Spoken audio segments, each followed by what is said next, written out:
keep it for all of posterity. All right, so welcome to CS Office Hours. Today's topic is CS as change agents. And we're doing this whole month of themed change management topics due to Keishla Caesar Jones. Thank you very much, Keishla. Yay. She was presenting. I think you give me way too much credit, but thanks so much. Well, you inspired it. So she was presenting at Propel, which is Rocket Lane Conference, on the topic. We got started talking about that. That's how we got into the whole topic. So let me share, because the other thing I'm trying to do while I talk and do these things at the same moment is, all right, so we have CS as change agents, and I want you to put into the chat now, how would you describe the role of a CSM? What phrases or words would you share? All right. So hopefully you're doing that. Overworked. Strategic advisor, change expert, strategic partner. Awesome. Okay, so that as you start working on that over in the chat, let's move over to the next slide. And Keishla, why don't you let us know what we're in for today? Yeah, as Jan said, I did a little bit of foundational work around change management as it related to the onboarding process, which is Rocket Lane and Propel's focus. And while I don't particularly in my day-to-day work, I currently serve as a senior director for partner success over some CS teams. I don't handle onboarding particularly on my own. Obviously, change management and being a change agent is a huge part of the work that we do as CSs. And so if you were here last week, you got a chance to hear Jan kind of provide some high-level overview from Britt Andreatta's Wired to Resist around the emotional aspects of change. And I think that conversation was sort of linked me to some ideas that were running in my head about all the emotions. As a CS leader, our partners have emotions, my CS teams have emotions. And it got me thinking about that great Disney Pixar movie Inside Out, where we all have in our heads joy and disgust and sadness and fear and anger. And then we have our imaginary friends, Bing Bong, that keep us on the straight and narrow and help us sort of talk through the things that we're doing throughout our work. And so when we think about CSMs as change agents, as Jan said last week, we are going to scratch the surface in these conversations, but hopefully what we do is give you some ideas and some frameworks to take back to your work. Number one, thinking about your CSM and how you identify roles and expectations. Oftentimes as CSs, we can be fixers and helpers, and we're so busy fixing and helping that we forget to do the things to help our partners move along the spectrum of what they're doing with their implementations. We're going to talk a little bit at high level about leadership and the role of leadership in helping to provide some direction related to change management through the customer journey. And then we'll close out a little bit in thinking about the internal and external interactions that take place where we're working as change agents with our partners, our customers. In my role, we call our customers partners, and talk a little bit about what it's like to be a change agent internally within your organizations with marketing and sales and product. All of these skill sets come to play. And was there anything that you saw over in the chat that you wanted to sort of note in connection to all of this? I think next slide. Yeah, definitely. It's, we're all trying, we're functioning as subject matter experts. We're juggling many tasks. We're trying to drive value. And for many of us, we find ourselves sometimes in a push and pull situation. I think that's where you're going to go next. Yeah. Sometimes, Jan, I find myself as my CSM teams, you feel like you're pulling your partners along, or you're pushing them along, or you're coming up against roadblocks and obstacles. And maybe that comes to that very first comment. There's always that kid in the class that's going to say overworked. Thanks, Gary Hoffman. I taught high school. So the realities of all that overwork and how I think one of the challenges we always have to face is how can we figure out in CS, we're never want for activity. There are plenty of things to do. The goal is to make sure you're doing the right things at the right time to have the greatest impact. And sometimes that might mean not doing that thing that you've decided for yourself that's super important. But if it's not going to drive the change that you want, maybe it's not the best thing to do. And I'm seeing these things, CSs as helpers are definitely a big part of that, or fixers. Yeah. So as we're digging in, I wanted to sort of pick up on the third part of Britt Andreatta's book. And she, I think that Jan did a great job the last session on laying the foundation for the emotional aspects of change. And as a CS leader, I realized, having been in both the seat of a CS manager and a leader, sometimes when you're too close to the job, you're really hard to see the big picture. And I think it's really important for CS leaders to help our teams think about the change process. Sorry. I was just trying to make it bigger. I'll work on making it bigger. You keep talking. We're good. I was thinking the same thing. I was like, my eyeglasses were focusing in. There. And when we think about what Jan presented last week, she talked about the emotional valley of change, right? That we go from these, depending on the stakeholders that we're dealing with. Our partners might be the ones who chose us and they're really excited about the change that's going to happen with the adoption of this new product or service. They could be as Jan said last week, the champion of the previous product that was in place. There's all kinds of ranges of emotions that are going to take place in this process across the varying stakeholder groups. And what Britt Andreatta poses is that we take that emotional valley and turn the change journey into mountains, right? We want to go up and over the mountain instead of sinking down into these valleys. And to do that, it's all about moving from that current state to that new state of normal. But we have to be cognizant of core factors that are going to be there along that journey. We know that anytime we bring in new products or services, we're disrupting something, we're changing something. And so we can't be, we talked about this last week too, Jan, about being we're so jazzed and excited because they bought our thing and we're not recognizing all the different emotions that might be going on there. And we've got to match, that emotion for the disruption that might be taking place and really asking those questions. Yeah.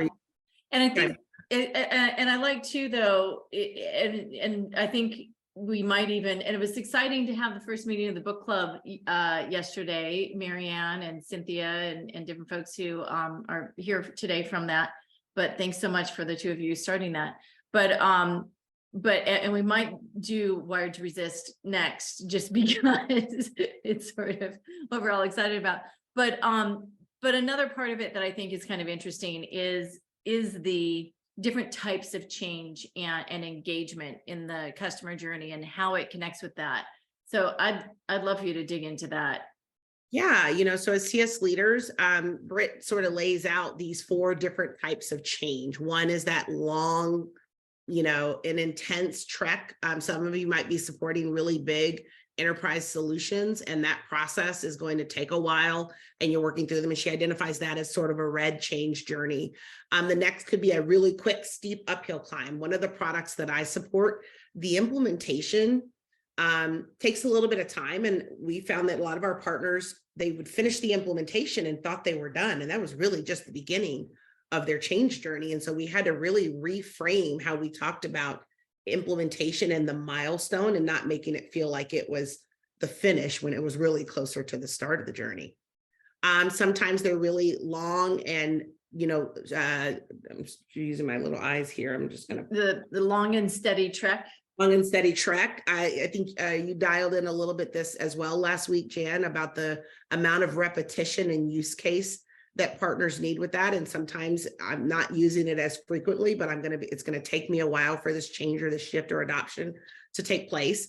And then some change journeys, as much as we're excited about our product, they're just little pebbles in the road. And we need to acknowledge when that change is taking place in that particular way. And so I really challenge, and I'm challenging myself as a CS leader to take a step back, both with my customer journey and with the things that I'm trying to change internally around processes.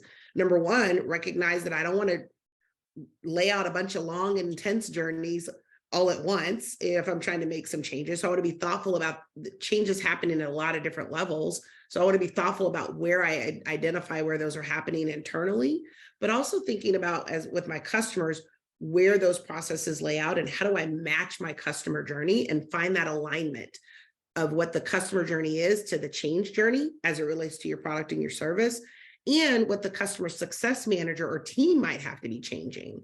One aspect that we're working on in my team is really upskilling. We have been on a change journey of really adding some expanded cross-sell and upsell to our work. And so that means I have to really equip my team with some different skill sets. And we're on a change journey of how to do that and do that better and more effectively. So I'd love to hear. Go ahead, well, Jen. I was just going to say, and Tiara had just asked in the chat, kind of, well, what is a pebble on a trail? And I have actually a couple of examples that might help folks as you're thinking about this. If you were thinking about your onboarding process, let's say, just as a type of, it's a common type of change management that we have to help our customers through. When I was an individual contributor, we had a 30-day sort of onboarding process. It was really kind of closer to 45 days. And then it was followed by another quick turnaround of 15 days. You're going to get more content up. And then after that, it was just a 30-day, routine of what they did. So it was really like in that first 45 to 60 days, it was like how we would get folks, engage, through the onboarding, into their, rhythm. And through that, then we knew that they were going to adopt pretty successfully. Years ago, when I was looking for a different sort of leadership role, I, was talking to a founder and he was saying, oh, well, tell me about how you help your customers onboard. And I was just thinking in the context of, this 30, 45-day process, right? So I was talking him through that and he's like, whoa. If our customers haven't gotten onboarded in 20 minutes, we've done something wrong. Well, that's more like a pebble on the trail, right? Like if you have onboarding, when you think about when you onboard for an app where all you have to do is fill in your information and it's there, you're onboarded. You haven't adopted necessarily, right? But you've onboarded. So if you think about if you were going to compare various onboardings, right? There can be long and steady treks. There can be big projects that are intense and, huge. That would be like the upper left. You could have something that's pretty intense, but maybe, you're up and you're down and you're through it. That's maybe like a 30-day thing. Or you could have something that takes you 5, 10, maybe 20 minutes and you should be done. And so what is your customer journey like? What is your onboarding like? What is your customer journey like, right? If you compared it and thought about it in relation to this change management, what does it take to adopt and learn your product? Now, if you're using Salesforce, well, that's probably a long and steady trek because you're always learning Salesforce. You're always learning, right? So like what is, and maybe that's why they're even called trailblazers, right? But anyway, so if you think about that, you might think about what kinds of ways do I need to engage my customers, and that sort of thing. Was there anything else you wanted to mention on the slide, or anybody else have questions?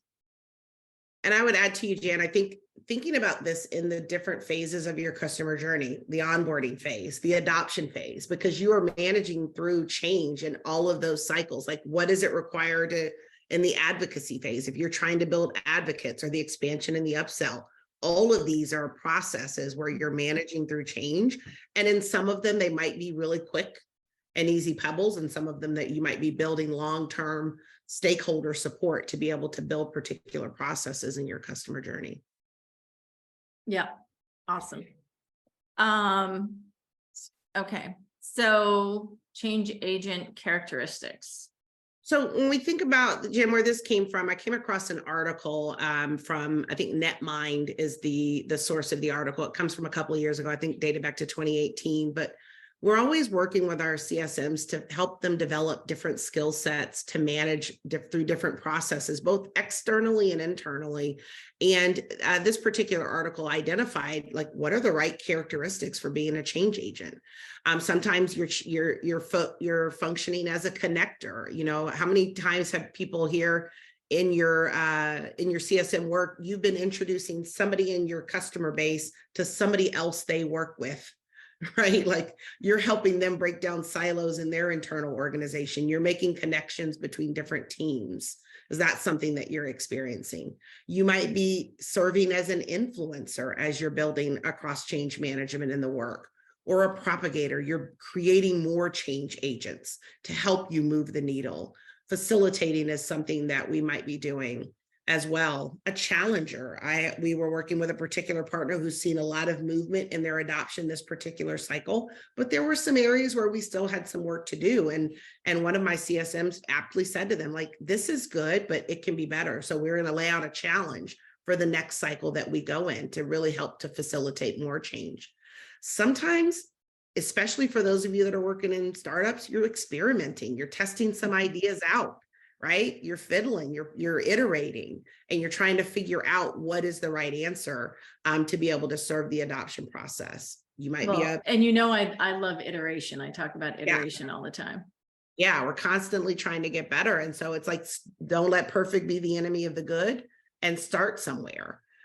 Maybe you're laying out a big vision for the group, or sometimes you have to roll up your sleeves and get in there with your partner or your customer and be a equal player. And so I think this works both externally with your customers, but we often find ourselves as CSMs, especially if we're trying to help create a seat at the table for customer success and really help our internal organizations understand that customer success is the work of everybody. These hats that I know Jan talked about hats and shoes last week. You know, we wear a lot of shoes, we wear a lot of different hats. These are all different skill sets that CSMs definitely dive into. I'd love to hear in the work that you all do, what of these change agent characteristics resonate most with your work, using the chat.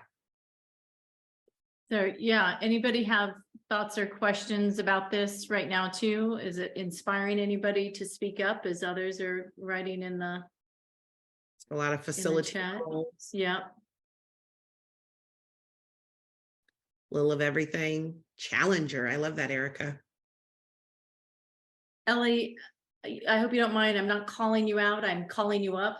But I know you've been through a lot of different change, and I'm just sort of curious if any of this is resonating so far.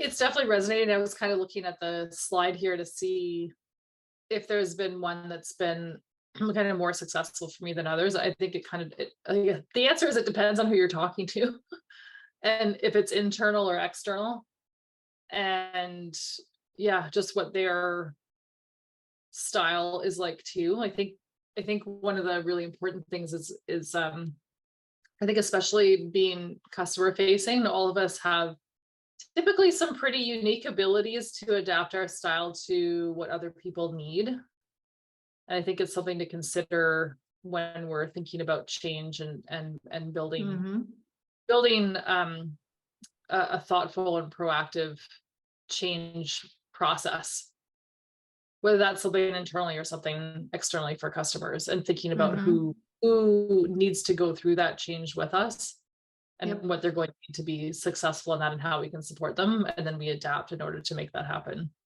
Yeah. And sometimes we play some of these different roles, and sometimes the persona of the folks that we're working with at our customer organizations, or if we're working on internal change, sometimes they are in some of these different roles.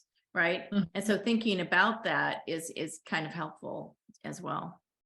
I love how you said that, Jen, too. Like, sometimes we have to find the facilitator in our customer base, right? Who's going to help us facilitate change internally throughout that organization, or we need to find the influencer. Right.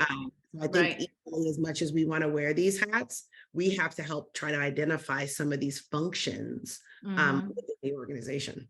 And sometimes if it's a large organization, we need a connector. Yep. Right. Exactly. That can be true internally or externally. Okay. So, oh, that's a great question, Kathy. Kathy Fava was just putting in the chat, what characteristics might be challenging for us as individuals? I love that, to put it on its head, not just what do we need to do, but is there something here that is challenging for you, right? When you think about these different types of roles, and, depends, sometimes if you are someone who isn't extrovert, but maybe more of an introvert, maybe it's not something you think of being a connector, right? And, you know, putting yourself out there, or sometimes, you know, could be a variety of different things you can, you know, that might be challenging. I don't know, Kathy, was there anything in particular that you were thinking of that is challenging? Did you want to say it out loud? You want me to read it? Because you're on mute.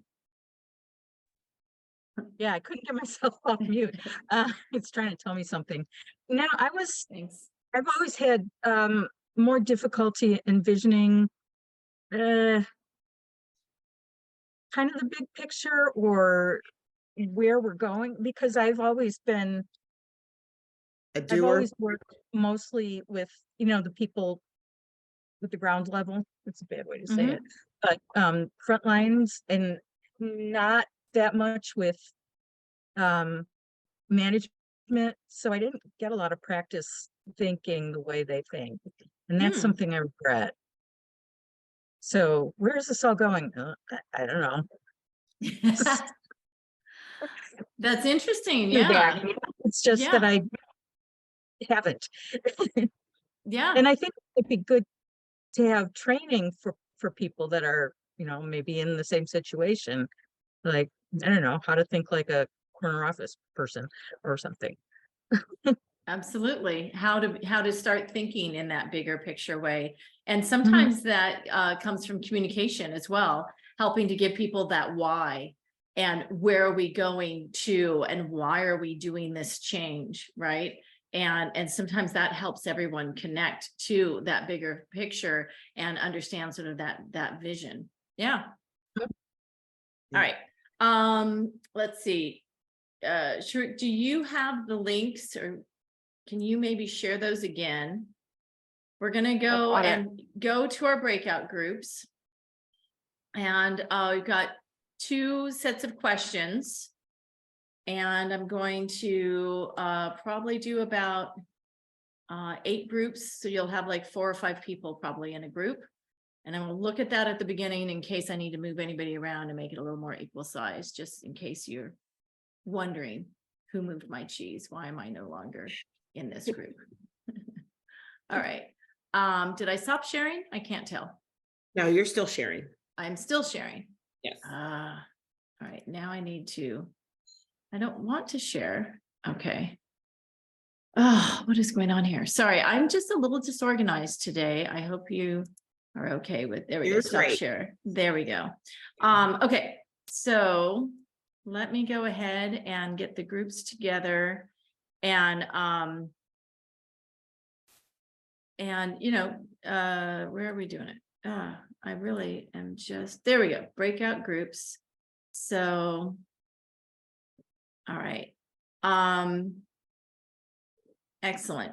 So we'll go for about 20 minutes and then come back and share. Also get the breakout room notes. Don't forget the notes.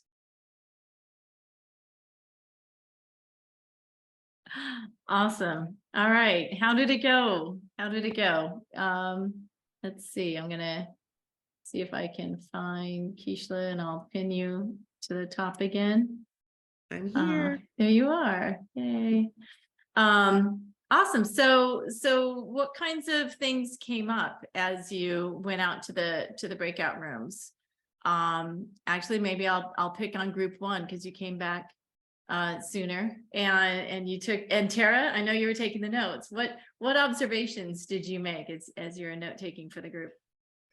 A lot of good discussion. I would say on the second topic around the interactions and meetings with other departments.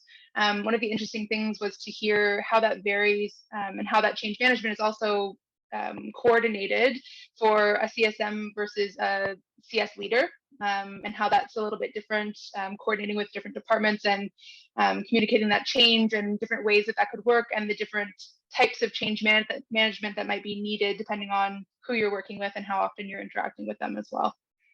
Mm-hmm. Yeah, so a lot around internal. Did any other group talk about sort of internal change management? Or are you focused on working with the customer? Any of that resonate? our group talked about internal change management in the sense that we talked about our own change management, what we're going through in our careers and how we deal with that. But I think it's also interesting that I don't know if it occurs to people, like things are happening all the time, big things, little things. And to get into the mindset of a change management process in order to help you through it, Mm-hmm. you like the reactive thing, deal with it. Not step back and think about, oh, this is a thing and I can make it into little bites. So it doesn't make it easier, but it manages it, I think.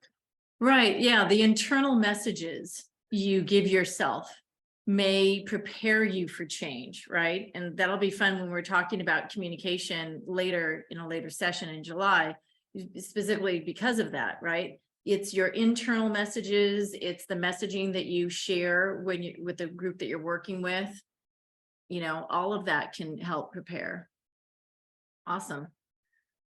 Kristen, I see you're here. That's awesome. Oh, sorry. Was someone going to speak, or I was going to call? It's not call out. It's call up, I think, as somebody was saying. Anyway, but we teach change management. I know you're reading Wired to Resist. What kinds of things came up for you today?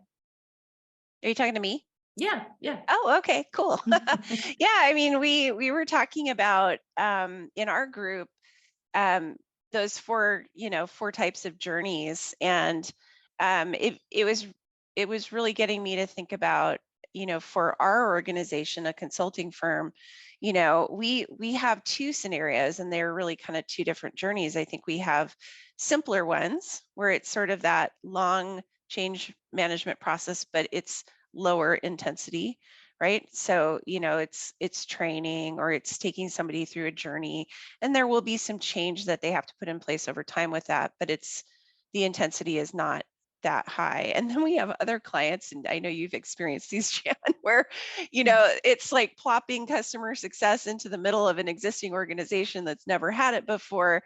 And that is that climb the big mountain and trek over it to the far, far other side. And so, I think in thinking about this, for the customers we work with, I think it's interesting to think about it for our customers, but it's also interesting to think about it for our own business too, and that we have some different journeys for different kinds of customers. And I think that's probably true for most organizations here too. I don't know if anybody else ran into that as they were talking. I'll say for myself, I know that when I've gone in and been like interim VP of CS at some of these startups, I would try to also change and, their organization at the same time. And then you kind of keep in touch with folks and you realize like, oh, so that stuck. This part didn't, Yeah. and you think about that, like it's different if you're a consultant, you're sort of drive-by changing. When you're in an organization, you're there for the long haul, but it can still be a long haul. Maybe it is, when you're doing organizational change, it's that low, steady one that you have to really stick with, right? And stay with it. Yeah, I have to say, from reading the book, or I've been listening to it and got through it finally last week. And I think what it sort of challenged me to do is think about how can we help our consulting clients prepare for and tackle that change that will inevitably be a part of what we do. I mean, we do teach classes on it, but I mean, when you're in the middle of a major change, you need more than just a class. So I've been thinking about that a lot. Cool. Group 2, I see Marianne, Christine, Erica, Jade, Alfred, Fatima. Any thoughts as you were going through the discussion?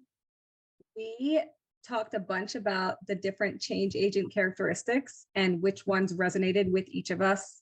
And we talked about how we are all the different characteristics at different times, like when it is necessary to be the facilitator or the connector or whatever, and how we all wear those different hats and which hat we prefer to wear and which ones we think are most beneficial in certain scenarios and things. We had a wonderful conversation in group too. Nice. Anybody else talk about kind of those roles that come up? Keishla, you thought of putting that slide in. What were you thinking about when you put that slide in? I think it was just really more about the skills. Like every problem has a different set of skills to help you manage to it and through it. And so oftentimes I've had situations with CSMs and they will, like, I did this thing and I don't know why that didn't work, right?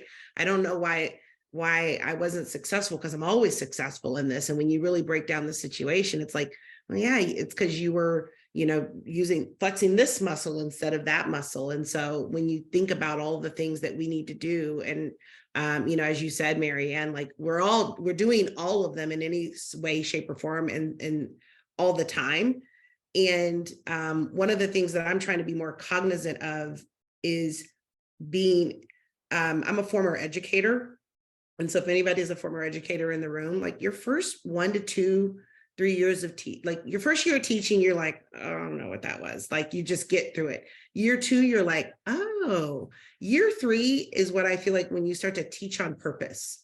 And so I think when you start to do customer success on purpose, it requires you to be more thoughtful about the skill that you're bringing to the situation. I had a lot of great classes and a lot of great lessons. But when I did a lesson on purpose and when I was doing something with intention, the outcomes were totally different. And so trying to understand the characteristics and the skills are a really important part of what I think that we need to figure out. Yeah. And I see over in the chat, active listening too was something that came up. Is that what you were thinking about in your group, or when you were just hearing Keishla speak, Felicia? Sorry. I was thinking about that just like when she was speaking, but also from the perspective of like, yes, we can wear a lot of hats and there's change, right? That's always happening and we're part of that. But when we're trying to support someone else through change management, like we first have to understand, what are they working with? What do they know? How do they understand what's happening and what's important to them before we can, help them through a change or transition? So I was thinking about this from like, here's a new software program. We know it's great. You're going to get great results with it. It's exactly what you wanted. But it's like, how do I find the time when we're talking about educators to incorporate this? How do I find the time to first learn it so that I know what I'm doing? How do I navigate this? How do I incorporate it in my day with 10 other programs? I have 18 kids. I need to get them on board. There's so much that's going on. If I don't ask questions and have some understanding of what that person is experiencing and how they deal with what they're doing on a regular basis and change, then I'm not really going to be effective, because it doesn't matter what my features or benefits are. It just may not fit in. So I'm always asking questions and I always want to know what works for you. And like Keishla was saying, like as an educator, I know in year 3, I was kind of like, you knew where you were in that sweet spot. Well, we need to ask people if they know where they are when it's sweet, and then what disrupts that. And when that disruption happens, where do you go? Like, are you, fear? Is that a flighting moment? Or are you just there to fight, And I think that we just have to understand that some people are like, I'm right here for the long haul. And some people are like, oh no, I'm getting out of here. This is too overwhelming. So, yeah, great. Yeah, no, absolutely. Love that. You really need to kind of do that active listening, like you were saying, to understand that. Let's finish up with group 5. I don't think we've heard from anybody there yet. Garner, Courtney, Andrea, I think you're all still here. I'll pop in. So Yeah. Andrea, I think it's Andrea. I don't know if it's Andrea or Andrea. Okay, Andrea so- was talking about wanting to create a CSM playbook, but specifically, I think about change management. So that's kind of interesting. She was thinking, how am I going to organize this? Could I use the connector, facilitator?